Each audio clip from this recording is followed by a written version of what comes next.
Hey guys, kinggath here, and in this video we're going to go over how to create a city plan. Now this video will cover a lot of the same ground as the how to compete in the city plan contest video, but it's going to go into a lot more detail on various steps, and we're going to change the order of things a little bit to incorporate some additional steps that will make the city plan function a little more interesting for players. But it's going to take a little bit more time for you guys to do on your end and a lot more time for me to discuss it. So this video is designed for people who maybe didn't get enough information out of the how to compete video, or had some trouble with it and want to see more steps to help them get through some of the stuff they got stuck on, as well as people who are just looking to get more involved with their city plans and want them to do cooler things. So this is going to show you some of the stuff you can do, and we'll also talk about some other resources you can go to get more information. So the first thing you need to do, whether or not you're completing in the city plan contest, is to grab the city plan contest assistant mod, because it does have some tools that will help anybody who's looking to make city plans, whether they're just for your own personal use, for release, or for the contest itself. Now this tool is super easy to use. It's designed just to streamline the process of city planning. It will automatically set a lot of options for you in some settlements too, and basically just get things out of your way so you can focus on the fun part, which is actually designing the settlement, which is what city plans are all about. So ideally, when you're starting up a city plan, you would start with a brand new clean save. Now, when we say clean save, we don't mean from the main menu, do a brand new save where you've got to go play through all the pre-war stuff. What we mean by that is just a save that hasn't had a bunch of mods on it already. And so we've included a save just like that, where there's a character waiting inside the vault after the intro sequence, but before you get outside, so that you can customize the character if you so desire, and then get right into a fresh, clean game. So as soon as you've exited the vault, you're going to be prompted with a welcome message, and this is to let you know that the contest mod was installed correctly, and it's also going to ask if you're competing in the contest so we can automate a bunch of things. In addition, it will probably ask you some questions to make sure that you have everything in your environment set up in a way that's going to work well with creating city plans. So after you've done that, if you did happen to answer yes, you're competing, if you open your Pip-Boy, you're going to immediately see that you have the fast travel points available for the settlements. These are the current settlements that are set up for the current city plan contest. And one of the things to know about that is that each month on the 28th, we update the mod again to add the latest settlements. So you might find different settlements each time you boot up, and that is why. It's because it's designed for the current contest month. But if you find that the settlements don't match what you heard announced or saw announced for the current month, it means you need to go update that contest assistant mod. Now, for the sake of places like Nuka World Red Rocket and Far Harbor, the fast travel points to those world cells are also unlocked so that you can quickly get to them. So go ahead and head to the settlement that you'd like to build in, and right as you arrive, as soon as you get near the settlement, you're going to be notified that the build limit and options for that settlement were set up. Now, this, of course, assumes you did answer yes, I'm competing. Otherwise, this type of automated stuff is turned off, and you would have to access it manually through the assistant holotape that we'll talk about in a little bit. But once you're there, you've gotten that prompt, you are ready to build. Now let's talk about what a city plan is. So really all a city plan is a settlement that appears in phases. Now we call those phases levels. And the idea is from the player's perspective, they're going to see the settlement appear over time. Now you can get really clever with that. You can do things like have it show as if they're building, or you can show the settlement go through various phases of construction and destruction, or whatever you want to do. You can tell a story, or you can keep it real simple. And the simple is the way I recommend people go. And that's to just focus on your final design, and then we'll start scrapping things to create your levels later. So focus on just making this beautiful, awesome settlement, look at what you want it to be in the final form, and then worry about anything that has to do with levels. So one thing I would say is make sure you incorporate lots of plots in your design. The plots are going to empower some settlements to players to be able to change your design if they want to get access to different functionality that some settlements 2 offers, or perhaps change things to a style that more matches what they like. But most people who play with city plans are doing so because they want to see your cool design. But the plots do allow the player to have a little bit of control, and they also have the side benefit for you, will speed up your designing of your settlement, because the buildings will become fully decorated and structured and have a lot going on for them with minimal effort from you. You basically just select a building plan, and then I'm going to show you some commands to change the level of them so you can get the one that matches what you're going for. So speaking of things like building plans, you can use as many as you like from different add-on packs. And the nice thing is that Sim Settlements 2 will automatically change those to a building plan the player does have if for some reason they don't have all of the same ones you did when designing. This is another power of the plots. It allows players to design city plan, or design people to design city plans, and then share them without having to worry about players having to have their exact same load order. So in addition to plots, there's a few other items you want to make sure that you've got. One is the city planner's desk. This is especially important for players on lower end systems or Xbox because they might not be able to handle your high level settlement. They might only be able to use your first or second level of the city, and in order to prevent the upgrades from occurring automatically, they would have an option to set that there through the city planner's desk, and that's also where they'll force unlock the upgrades. So having that city planner's desk available is very important for those players, and it has some other benefits for other people as well. They can do things like control the flag that the marshal plots use and things of that nature.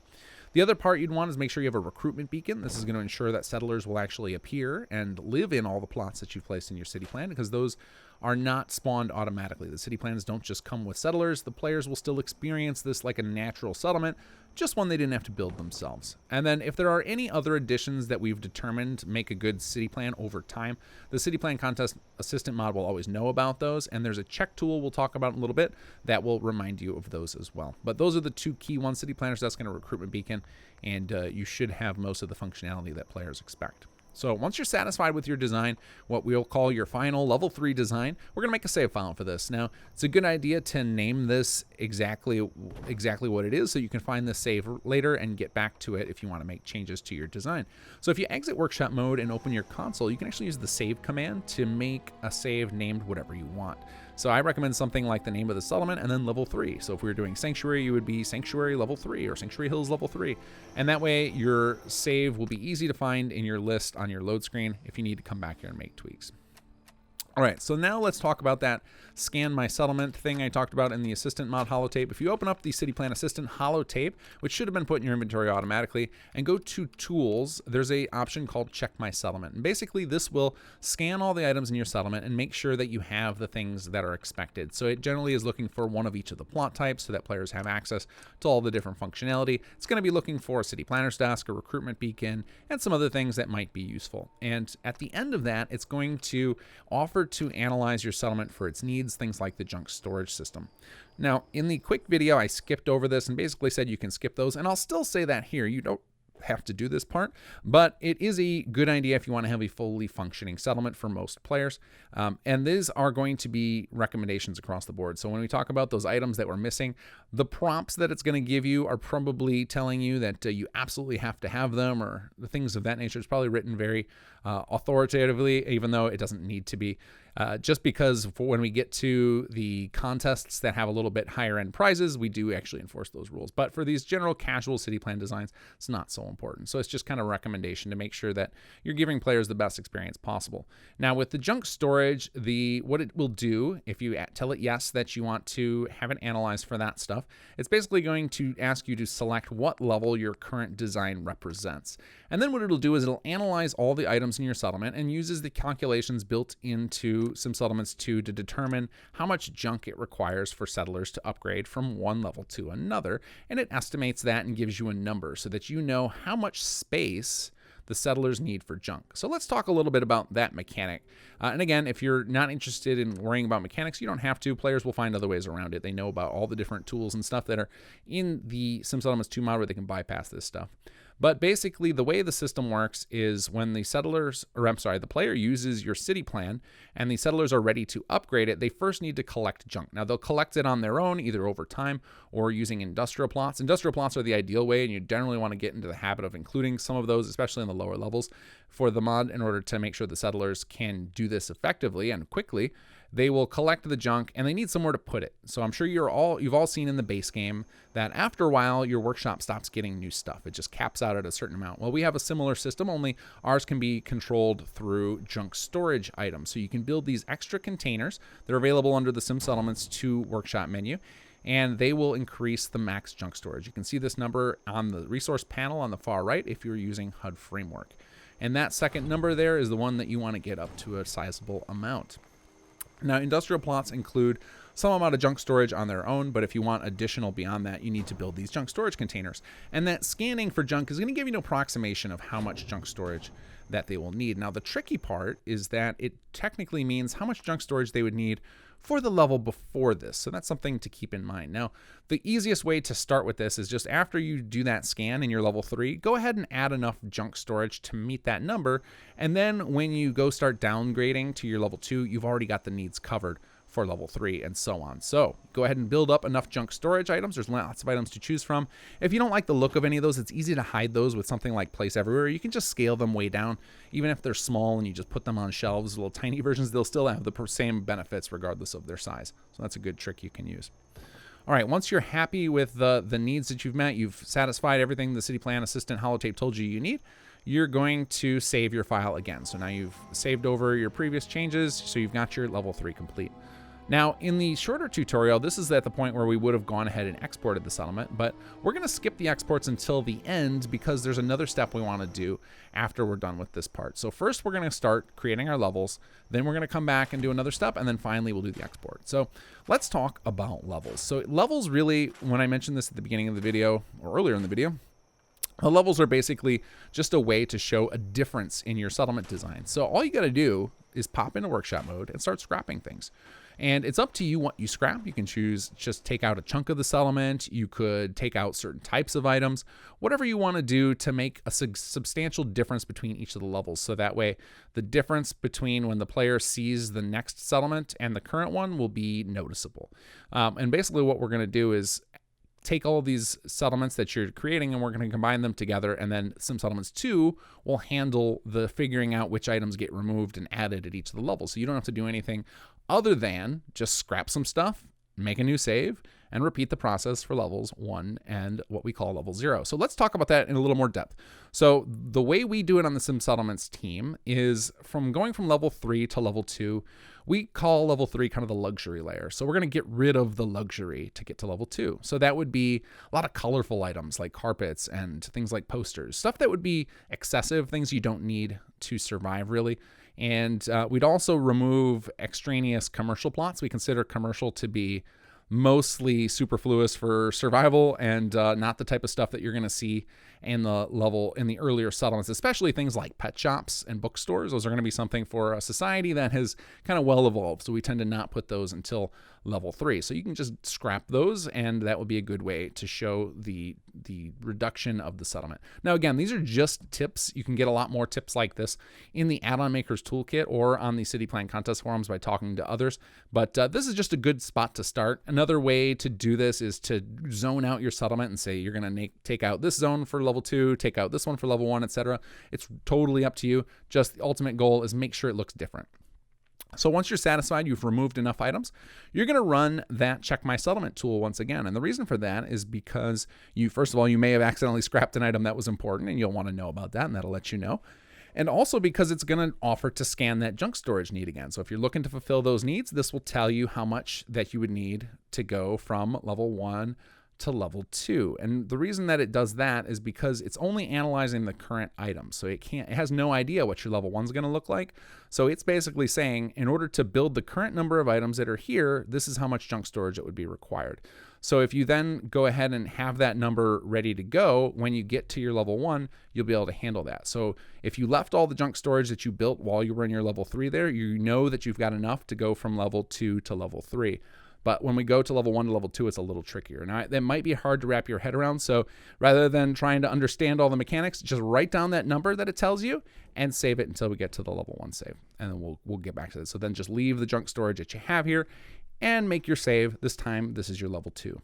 Now to go from level 2 to level 1, for us on the team, the way we approach it is we'll start knocking out a lot of the powered items. So we'll take out a lot of the fancy lighting and we'll replace them with things like fire barrels and fire pits and candles and lanterns and things like that. Bring down the lighting technology. We'll also remove a lot of the clutter, make the place look a little more barren, make it more focused on just the structures and not on having extra things laying around. These people don't have a lot of extra resources and money to be leaving it laying around. So instead, for the level 1, they're putting all their eggs into the baskets of building up their structures. It's kind of how we talk about it. Now, you guys, again, can do it however you like. Then once you've done that, you're then going to make sure that your scrap storage in your level 1 matches that number you wrote down from level 2. And this will ensure that there's enough storage for the settlers to build up from level 1 to level 2. Now, once again, run that Check My Settlement. Make sure you didn't remove anything by mistake. And you're going to, again, write down this number for your junk storage. This is how much it would take to build what's in your current, what you're calling level 1. And you will need to make sure you have that available when we get to your level 0. So then you will make that save. This is your level 1. Okay, I find this next step to be the easiest, and that's going from level 1 to level 0. So level 0 is what we call the foundation level. This is what is placed when players first use your city plan, so it's meant to be very, very minimalist. We call this taking it to the studs. Basically, we remove everything that isn't a plot or a foundation or the necessary pathing items like stairs or walkways for NPCs to get to those plots. Everything else goes, and then we'll add in a lot of piles of rubble. In fact, there's a lot of stuff in the Wasteland Reconstruction Kit that will act as nice piles of clutter of building materials, stacks of pallets, stacks of cinder blocks, things like that, that you can easily clutter up the settlement to look like it is fully under construction. Okay, so now you've got your 4 level saves. So now we are ready to do the big extra step that will have a huge impact for players, and that is changing the plot levels. So if you're a Sim Settlements 1 vet, you might remember that city plans basically didn't touch your plots. Once the plots existed, they were kept outside of the upgrade process. The city plan would upgrade, but the plots themselves wouldn't. That is no longer the case in Sim Settlements 2. Now the plots can upgrade alongside the city, but in order to do that, we've got to tell them which level to go to, because it's not just mandated that at level 3 city plan they will go to level 3, but you can make it so, and that's actually what I recommend you do to keep it simple. So to make it even simpler on you guys, the City Plan Assistant holotape has a button in it to just upgrade all the plots to the level you decide. Now, one thing to note about this is that that tool is a little bit slow, so this is a good thing to do right before you need to go do something else. So if you've got to go cook dinner or you've got to go run some errands, this could be a great tool to run because it can take upwards of 30 minutes, more if you've got a lot of plots or are on a lower end PC. So what we're going to do is we're going to load up our level 3 save, and we're going to run the City Plan Assistant holotape, go to Tools, choose Upgrade Plots, and then pick level 3. And then this will just start finding all the plots in the settlement and forcing them up to level 3. Then you're going to go ahead and look at your meters on the left after it's done and see if maybe there are some needs you need to fulfill. It's likely that now at those all being level 3, you might need to add a little bit more defense, a little more water, etc. And again, you don't have to always do this sort of thing as far as balance if you're not worried about it, because for the most part, players who are using city plans are not concerned about the immersion of balance, but it's something you can look out for. It might show that you built a city plan that doesn't make a lot of sense from the mechanics, and maybe you want to fix that, but just wanted you to pay attention to the fact that your meters probably all changed after you force your plots to level 3. So once you've done that, you're going to go ahead and save your game and go to your level 2 and repeat the process. But this time you're going to choose level 2 and it asks you where to upgrade your plots, and repeat for level 1 as well. Now with level 0, you don't actually have to do this, though you could if you wanted to set them all to level 1. So there's a feature in Sim Settlements 2 where the level 0 city plan, when a fresh city plan is built, it starts out at whatever levels was in the saves. But most players are not going to use that option. So what Sim Settlements 2 does by default when that option is not turned on, which it is not turned on by default, it will instead place all the plots at level 0 and wait for the settler to assign to them, and then it will build them up to level 1. And this makes it more immersive, so it feels like the city is building naturally as people show up. But it allows you to save a step. You don't actually have to go and run that command on your level 0, because most players would never experience it any other way. So that can save you a little bit of time. All right, so now you've got your 4 saves. You've set up your junk storage. You've leveled up all the plots till they match. Now we're ready to export. So the export process is very, very simple, but there's a couple of things you need to make sure of in advance. One is that you've got to be using F4SE. So if you aren't using F4SE already, now's a great time to go install it. And then you get access to some really cool mods like Place Everywhere. So I highly recommend that. And it's a requirement if you want to export your settlement, because Workshop Framework cannot export correctly without it. The other thing you need is to have papyrus logging enabled. And basically that just lets the scripts in Workshop Framework actually write to a text file. And there's a very easy way to do that. I have a link in the description below that walk you through the steps for that. It's just editing a text file yourself. After you've enabled papyrus logging, you'll reload the game and you will load up your level 3 save. And then you're going to walk up to the settlement workbench and you're going to find there is a manage option which you're going to select. Now, if you don't see that manage option, no big deal. There are other ways to get access to it. If you have MCM, you can grab it through the Workshop Framework tools menu there. Or if you don't have that, you can go to a chemistry workbench and make yourself a Workshop Framework controls holotape, which will have a tools menu as well. Now, from the tools menu, you'll see one called Manage Settlement menu, and you're going to launch that. And this is also what would come up if you did have the manage option I mentioned at the beginning. All of them will use this same menu. From here, you can choose settlement layout and then export layout. Now, if export layout isn't there, it means that F4SE is missing or is not installed correctly. You'll want to go do that. So the next part from there on export layout, it'll ask you to confirm that you want to export. And if you start that and you do have HUD framework installed, you'll see a little progress meter in the upper right-hand corner. Either way, whether you see the progress meter or not, once it finishes, you'll get a big pop-up telling you where the file was exported to. So you're going to go and find that file, and it should give you the full path of where you can find it. And then you're going to rename that file to match what you named your save file. So again, in our example of Sanctuary, we would name it Sanctuary Hills Level 3, and you'll repeat that process for your other 3 levels. So now you should have 4 save files, and you should have 4 exports for your settlement. And now you are ready to create a mod, and you don't have to do any complicated things for this. We've made a web tool to make it really, really easy. So if you go to the link in the description to our city plan maker, or the one you can see in the video right now, the fields that you have to fill out are very straightforward. You name your city plan, so whatever you want the player to select from the list. Then you put in your name so that they know who to give credit to when they love your design.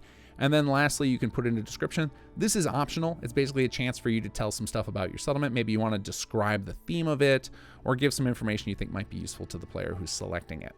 Then you're going to click Switch to Leveled Plan, which will reveal 4 fields so you can upload your 4 extra exports. Now, there are some other tools you could tinker with on this screen. If you want to learn more about those, I would head to the Add-on Makers Toolkit. All of that information is explained there, and if there are any new fields that have been added since the Add-on Makers Toolkit was created, each of those generally will have a little question mark you can hover over, which will tell you more about it. Now, I will say some of them are rather advanced and designed for people who are creating more complex mods. And again, if you want to look into some of the possibilities of stuff that can happen, check out ROTC, Rise of the Commonwealth, from Sim Settlements 1, which will be released very soon for Sim Settlements 2.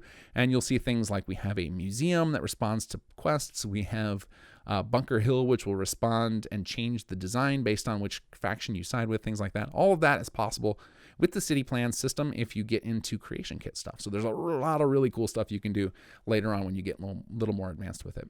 But for now, we're going to just click the Create ESL File button, and that will generate you a mod file that is ready to use. You can load that into your game, and the city plan will appear as an option in the city plan desk so that you can apply it to a settlement in a fresh save. You could also release this on Nexus. If you want to enter the contest, you could submit it under the Sim Settlements 2 category. And when you get to the step in uploading where you can put a tag on, there's a tag for City Plan Contest that you can tag your mod with. Now, you'll notice that there was also a button called Create ESP File. This is for those advanced users looking to do some creation kit work as well, because it saves them a step of not having to convert the file. But for most of you, the Create ESL File button is probably just fine.